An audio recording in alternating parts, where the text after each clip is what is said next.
We start with completely stripping down the sales process with at the front end, you have the first time you reach out to the prospect or the first time you interact with the prospect. And we refer to this step as the initial contact. And then at the end of the sales process is the customer purchasing the product that you sell. Now, one of the reasons why I think it is really helpful to stop and talk about the sales process steps, it can be common for us to communicate in a way when we interact with prospects that we're always focused on the last step of the sales process. And we communicate in a way where we are always trying to get the prospect to purchase or to try to validate that the prospect is interested or needs the product that we sell. And the problem with this is that there are many steps in between these two sales process steps. The next step in the sales process is to simply have a conversation. If we sell software, the next step is likely not the prospect purchasing from us. The next step is most likely us talking in more detail to the prospect, and we call that step the conversation step.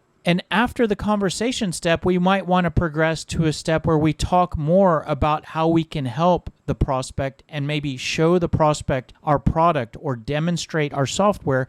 And we refer to that step as the explanation sales process step. And then it's after that where we might drive towards getting the prospect to purchase what we sell and purchase our software. And it's these three steps that we focus on, and we try to use these three main steps as the sales process that we work prospects through. So let's go through these steps one at a time, starting with the initial contact. This is basically the first time that you're interacting with the prospect. And in a lot of cases, this could be cold calling a prospect. It could be sending a cold email and a cold email exchange. This could be when you meet someone when you're out networking. This could be when a prospect calls you. Maybe they find your business or your company on the internet and they call you and they're an inbound lead, or it could be an inbound email. It could be interacting with a prospect that is asking questions in your chat window on your website, or it could be interacting with a prospect on social media. But the main takeaway is that this is primarily the first time we are interacting with the prospect. And our goals in the initial contact are primarily to pre-qualify the prospect. We talked about pre-qualifying and pre-qualifying questions in the previous video. And our goal with those questions and this step is primarily to learn a little bit about the prospect to identify if it just makes sense in talking more. And we can do that in the initial contact by asking a few questions. We also want to build a little interest. And at the initial contact, we don't have to make the prospect interested in buying our product because our goal at the initial contact is not necessarily to sell the product. Our goal in the initial contact is to get the prospect interested in talking more. So we only have to build interest to a level where the prospect is interested in talking more.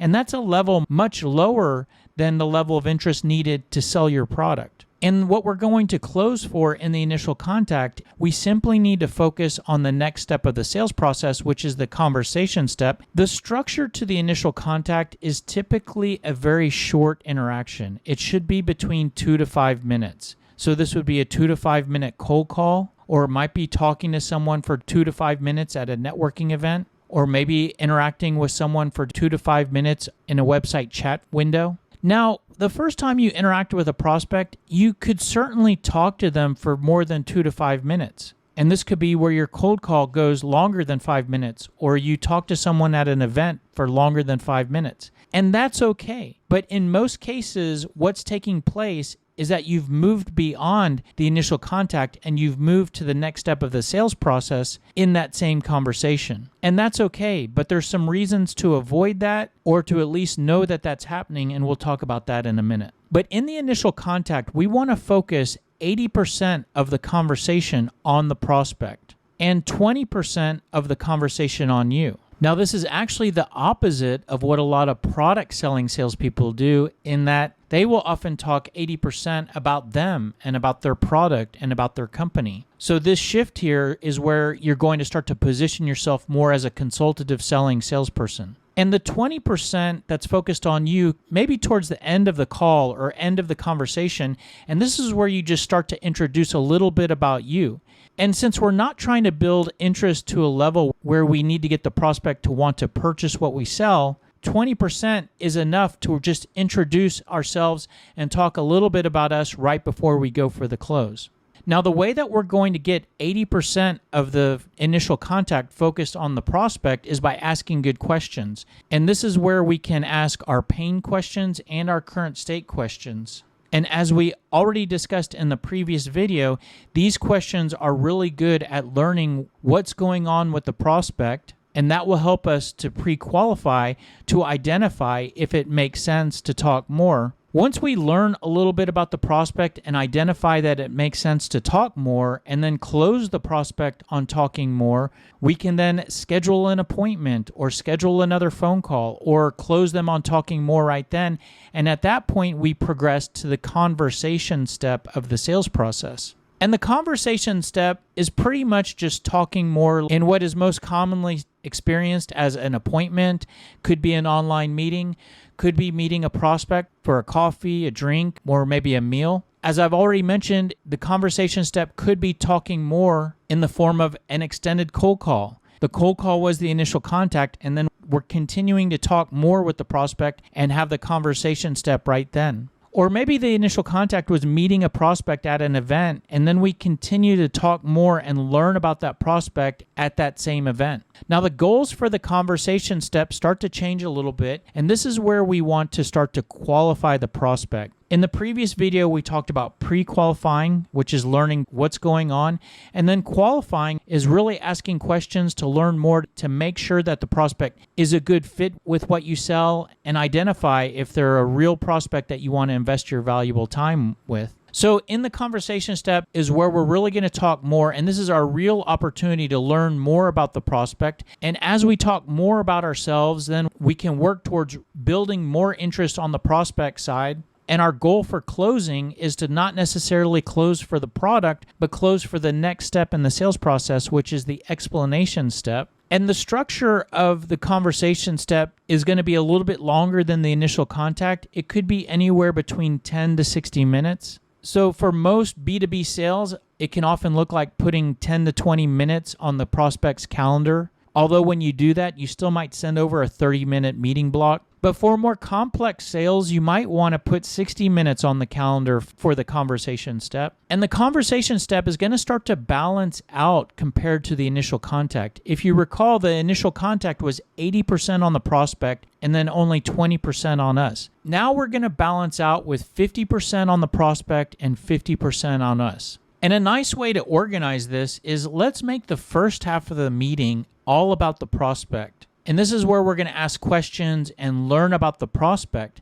And then we can have the second half of the meeting about us. And a great way to apply that is after we learn about the prospect and hopefully identify that our product fits well and that we can help the prospect, then in the second half of the meeting, we can start to talk more about us, our product, and our company and start to introduce it as a solution to their needs and a good fit for their problems. In the conversation step, we're going to have more time with the prospect, and we also want to learn more about the prospect so we can start to ask more of those different categories of questions that I introduced in the previous video. And we can start with our pain and current state questions. Now, I mentioned that we can ask these same questions in the initial contact, but I'm bringing them back to the conversation step because most likely you're not going to have enough time to ask all of your pain questions and all of your current state questions in the initial contact. So these are great questions to start out with in the conversation step when you're trying to learn more about the prospect. And then we could bring in some of those other more deeper questions like desired state questions, organization questions,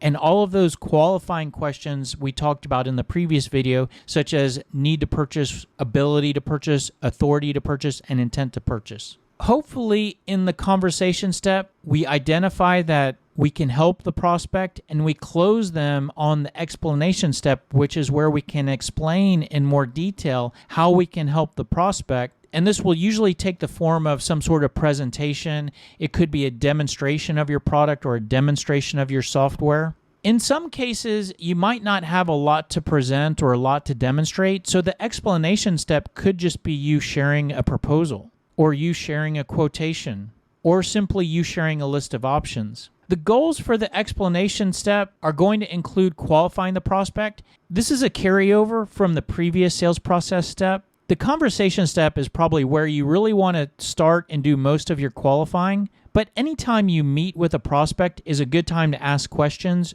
and there may be some qualifying questions that you didn't get a chance to ask, and you could certainly do that in the explanation step as well. But the main goal for the explanation step is to build interest in the product that you sell or in your software, and this is where you're going to explain what it does and explain how you can help. And this is where we reach the goal of trying to close for the product and close for the sale of the software that we sell. Now, depending on your product and your sales process, after the explanation step or right after you do the demonstration, it might be too soon for you to actually close the contract, sign the agreement. But even if that's the case, you can still close for validating an interest and need in what you sell. And we'll talk more about closing in an upcoming video in this video series. The structure to the explanation step, this step can certainly be a little bit longer, and it could be anywhere between 30 minutes to 2 hours, depending on the complexity of what you sell. Like I said, if your product's very simple, it could be a simple discussion around a proposal or pricing,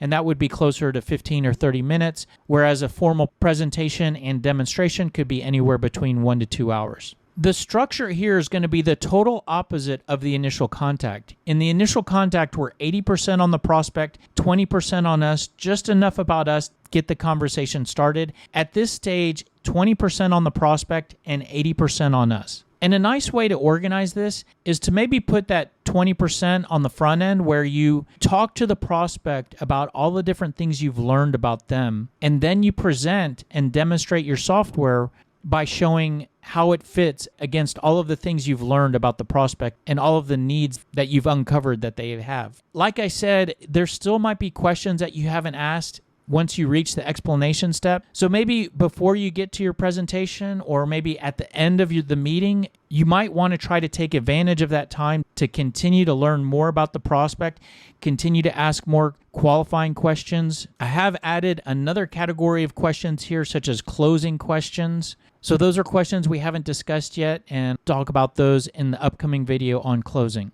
So those are the 3 sales process steps that can help simplify your sales process and provide more clarity for where you are with the prospect that you talk to and work with. And I believe that these 3 steps can be applied to just about any product or service. And certainly you could go through these steps in 3 separate meetings on 3 different days. But you could organize these steps in different ways. For example, I've already discussed this, that there can be a lot of scenarios where you actually have the initial contact and the conversation in the same overall interaction with the prospect. For example, a cold call might turn from 2 to 5 minutes into a 10 to 15 minute conversation. And I refer to this as the instant meeting. So instead of scheduling a meeting on another day, you had an instant meeting, whether that was intentional or on accident. What I would say to you is, the first thing is you want to be aware of when you're falling into an instant meeting. And there may be some times where you want to have the instant meeting, but I believe in most cases, if your conversation is starting to flow into an instant meeting, it might be best to slow down, pause, and use that conversation as an opportunity to close the prospect on meeting on another day. So let's talk about when it makes sense to just continue to flow through to the instant meeting.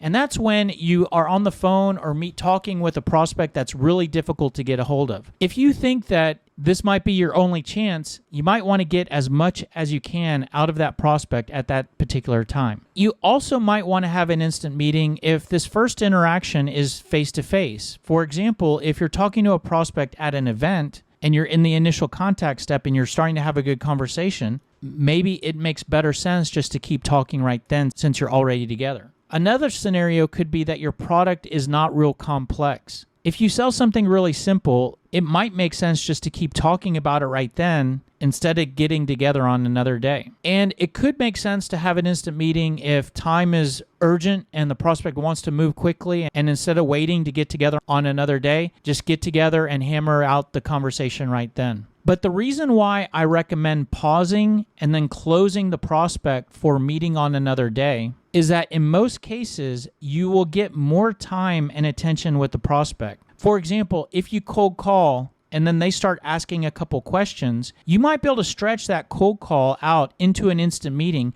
and have a 10 to 15 minute call. But if you paused before answering those questions and close the prospect, you might get 30 minutes with that prospect and by putting a meeting on their calendar. Pausing and regrouping on another day in the form of an appointment also helps both you and the prospect to be more prepared for that conversation. Not only does it allow you to get your ducks in a row in terms of what questions you want to ask, maybe do some more research, but it also makes both parties a little bit more mentally prepared for the longer conversation. If you call a prospect out of the blue, they're not mentally prepared for a meeting. But if you put time on a prospect's calendar, they will be more mentally ready and expecting to spend time with you, which not only makes them more prepared, it gives you more time and attention. And probably the biggest reason to avoid the instant meeting is that one way that you often flow into an instant meeting is by the prospect asking questions. They ask a question and you get pretty excited. So then you start to go into detail and answer their question. Well, that question was a closing opportunity. And if you give the prospect the answer, then you have less of a reason to close for or less of a reason for the prospect to agree to meet with you. If the prospect asks a good question, use that as a closing opportunity by saying something like, you know what, that's a great question. I tell you what, it's a little bit of a discussion to answer that question. Why don't I put some time on your calendar where we can dive into that question and answer any other questions that you have? And then you use that question as an opportunity to get the prospect to agree to the next step of your sales process, which is the conversation, and you execute that in the form of setting an appointment and scheduling a meeting on the prospect's calendar. These steps can also take the shape of the conversation and the explanation happening at the same time or on the same day. And I refer to this as the instant explanation. And what this can often look like is you schedule a meeting with a prospect and you start asking them some questions, and then you end up throwing up a presentation of either your slides or a demonstration of your software, and you do that in the same meeting. Now, the same factors apply to this, where this might be a good idea if you're with a prospect and you think it's a good opportunity to meet with them and you don't know if you'll be able to get back together with them. Or if your product's really simple and it doesn't really make sense to stop and get back together on another day. But in most cases, I like to separate these steps, and I think that you get more time and attention with the prospect, and it can help you to be more successful in each step if each step is separated on a different day. You also might be looking at these sales process steps and thinking, this doesn't apply to me and my product because I do what is called a one-call close, and my product is very simple. And what I would say to you is that you could do all three of these steps in one interaction and in the form of a one-call close. Let's say that you cold call the prospect and you establish the cold call. That's the initial contact. You ask them a question or two, and then you close them for talking more. And then you've progressed to the conversation step, and you have maybe a 5-minute phone conversation. And after that, you end up identifying that the prospect fits well with what you sell, and you then share with them 3 different pricing packages for what they can choose from. At that point, when you're sharing your options, you've progressed to the explanation step. And then you sign the prospect up for one of those options, and you close the sale. You just performed a one-call close, but you still went through these 3 different sales process steps. And what I would say to you is, if that fits well with your sales process and your product, I still recommend that you use these 3 steps and that you still try to be aware of where you are in this process, and that being aware of that will help you to manage the one-call close or to manage the call from beginning to end, and it will improve your ability to get the prospect to the end of the process and to close more of these prospects. And that is pretty much it. The next video in this series, we're going to talk about generating leads. Pretty much it. If you want more information, the best place to go is salescriptor.com. Thanks for being here. I hope this was helpful, and we look forward to seeing you on the next video. Have a great day. Take care. Bye.